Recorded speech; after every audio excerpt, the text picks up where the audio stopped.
അപ്പോൾ ഇന്ന് നമ്മളൊരു വാട്ടർ ഗേറ്റിൻ്റെ ഇൻ ഗോവയാണ്. അപ്പം നമ്മൾ രാവിലെ തന്നെ ചായ കുടിച്ചു. ഒരു റിട്ടയറിംഗ് റൂം എടുത്തിട്ടുണ്ടായിരുന്നു സ്റ്റേഷനിലെ മഡ്ഗൗണിൽ. അവിടുന്ന് ചായ കുടിച്ചു. അത് കഴിഞ്ഞിട്ടൊരു മസാല ദോശ കഴിച്ചു. കുറച്ച് കഴിഞ്ഞപ്പോൾ പിന്നെയും വിശന്നു. ഒരു 12 മണിയാകുമ്പോൾ പിന്നെയും ഭയങ്കര വിശപ്പായി.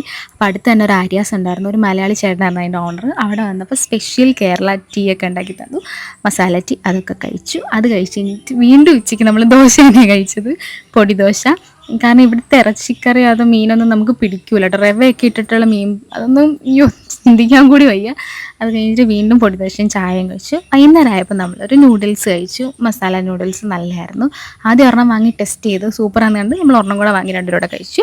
അത് കഴിഞ്ഞ് അവിടുത്തെ ചായയും കുടിച്ചു. പിന്നെ വൈകുന്നേരം ആയപ്പോൾ നമ്മൾ ഒരു ബ്രെഡ് ഓംലേറ്റും ഫ്രൈഡ് റൈസും വാങ്ങി. ഇത്തിരി എരിവ് കൂടിപ്പോയി ഫ്രൈഡ് റൈസിന്. പിന്നെ വെള്ളമൊക്കെ കൂടി അഡ്ജസ്റ്റ് ചെയ്ത് പിന്നെ അവിടുന്ന് തന്നെ ചായ കുടിച്ചു. നൈറ്റ് ഒത്തിരി കടകളുണ്ട് കേട്ടോ, അഫോർഡബിൾ റേറ്റ് ഒക്കെയാണ്. പിന്നെ കുറച്ച് ഫ്രൂട്ട്സും കഴിച്ചിട്ട് നമ്മൾ കിടന്നു. അപ്പോൾ അത്രയേ ഉള്ളൂ.